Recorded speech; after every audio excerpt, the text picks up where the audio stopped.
So now that we have the walls inside the home, what would you say comes next? Well, the roof's dried in, so the house has got its windows and doors. Again, we kind of touched on it, impact windows, impact doors. Got the peel and stick on the house, so it's dry. Framer's done. Now it's time to actually start getting in behind the walls. First ones we get in is the heating and air contractor. They're dealing with the biggest materials, their ductwork, their grills, and actually have to get up in the attic since most of the rooms have their feeds coming in from overhead. So we like to get them in first, give them a couple days. Here's another area where it's a little different. Even though we've got the spray foam insulation on the attic and the underneath of the deck, we still use insulated ductboard, or ductboard, and the actual round flexible duct is insulated. So we're actually making sure that we're delivering the best quality air throughout the home. Most of the time the air handlers go up in the attic, some are on the first floor. So just depending on where those are located, it doesn't really impact the performance of the house. It's just how the plans are laid out.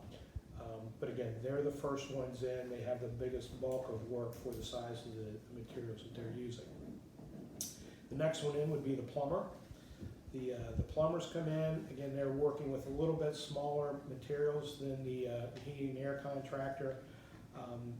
The kind of unique thing about the plumbers is we use a product called Upanor. It's a plastic type of product that actually they have to expand to actually make the fitting, and they have a special tool.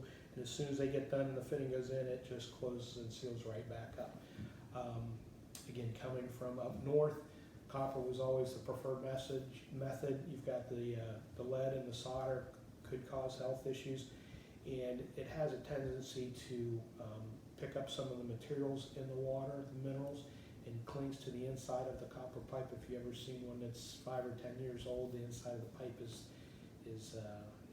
you'll really wonder if you're drinking that water once you see it. The plastic pipe doesn't have that quality.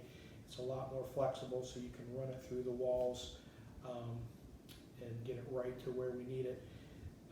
We actually have a kind of unique thing with our homes is we do a recirculating hot water system. So it's not instant, but there's a loop that goes from the heater that goes all the way through the house from room to room. So the on-call demand is a lot shorter time. So it's energy efficient, and it really makes a difference, especially in the master bathroom if the water heater's in the garage. Most definitely, most definitely.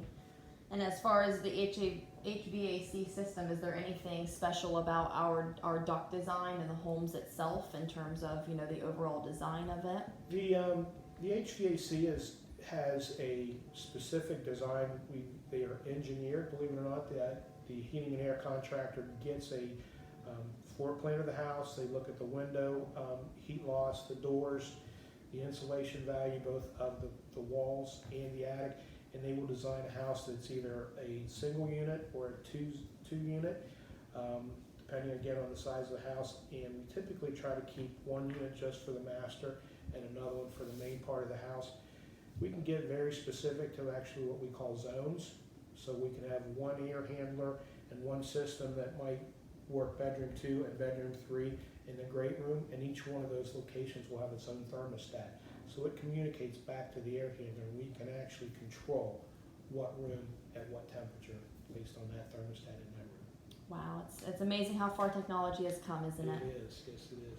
And speaking of technology, when looking at the electrical and the low voltage side of things, is there anything there you can share with us? Oh, we've got a great low voltage contractor.